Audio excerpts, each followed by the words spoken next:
सोचो, अगर स्विच ना हो, स्क्रीन की रोशनी ना हो, फ्रिज की आवाज ना हो, तो जिंदगी कैसी होगी? सोचना भी मुश्किल है ना। आजकल की जिंदगी तो पूरी बिजली पर डिपेंड करती है। बिना बिजली के दुनिया लगभग इम्पॉसिबल। लेकिन ज्यादातर इंसानी इतिहास में ये इनविजिबल फोर्स एक रहस्य थी, जिससे लोग डरते भी थे और हैरान भी होते थे। पर इंसान क्यूरियोसिटी से भरा है। हजारों सालों से हम तारों को देखते रहे, कुदरत के राज समझने की कोशिश करते रहे। बिजली की कहानी इसी क्यूरियोसिटी की कहानी है। सदियों और महाद्वीपों का सफर, उन लोगों की मेहनत जिन्होंने पूछा क्यों और कैसे।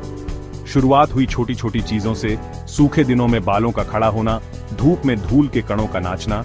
इन्हीं छोटी छोटी चीजों ने यूनिवर्स की सबसे पावरफुल फोर्स का राज खोला। एक ऐसी फोर्स जिसने हमारी दुनिया बदल दी।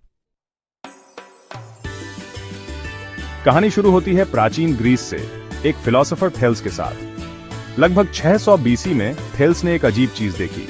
जब उन्होंने एम्बर, एक तरह का फॉसिलाइज्ड ट्री रेजिन को कपड़े से रगड़ा, तो वो हल्की चीजें जैसे पंख और तिनके अपनी तरफ खींचने लगा। ये थी हमारी पहली रिकॉर्डेड मुलाकात बिजली से, या कहें स्टैटिक इलेक्ट्रिसिटी से। थेल्स को ये सब समझ नहीं आया। उन्होंने सोचा कि एम्बर में कोई सोल है जो चीजों को खींचती है। आज ये बात सिंपल लगती है, लेकिन थेल्स की ये ऑब्जर्वेशन बहुत बड़ी थी। इसने इस इनविजिबल फोर्स के लिए हमारी क्यूरियोसिटी की शुरुआत की।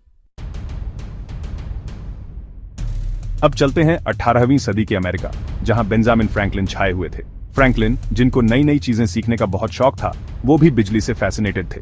अपने सबसे फेमस एक्सपेरिमेंट में आंधी के बीच फ्रैंकलिन ने एक पतंग उड़ाई जिसमें मेटल की चाबी लगी थी। जब बिजली पतंग के पास गिरी तो चाबी से उनके हाथ में स्पार्क आया। ये एक्सपेरिमेंट बहुत रिस्की था, पर इसने बिजली और लाइटनिंग का कनेक्शन प्रूव किया। फ्रैंकलिन का एक्सपेरिमेंट बहुत इंपॉर्टेंट था। इसने न सिर्फ एक पावरफुल कुदरती चीज का राज खोला, बल्कि लाइटनिंग रॉड के इन्वेंशन का रास्ता भी बनाया, जिसने अनगिनत जिंदगियां बचाईं। जब फ्रैंकलिन लाइटनिंग के पीछे भाग रहे थे, अटलांटिक के उस पार एक इटालियन फिजिशियन लुइगी गैल्वानी भी कमाल की डिस्कवरीज कर रहे थे।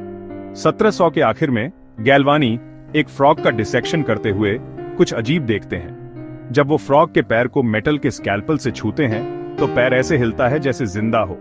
गैल्वानी ने सही सोचा कि फ्रॉग के मसल्स में एक तरह की बिजली है, जिसे उन्होंने एनिमल इलेक्ट्रिसिटी कहा। आज हम इसे बायो इलेक्ट्रिसिटी कहते हैं, वो इलेक्ट्रिकल एक्टिविटी जो हमारे नर्वस सिस्टम और मसल्स के लिए जरूरी है। गैल्वानी की खोज ने ह्यूमन बॉडी के बारे में नई समझ दी। इसने बिजली और जिंदगी के बीच का कनेक्शन बताया, जो आज भी बायोलॉजी और मेडिसिन को शेप देता है।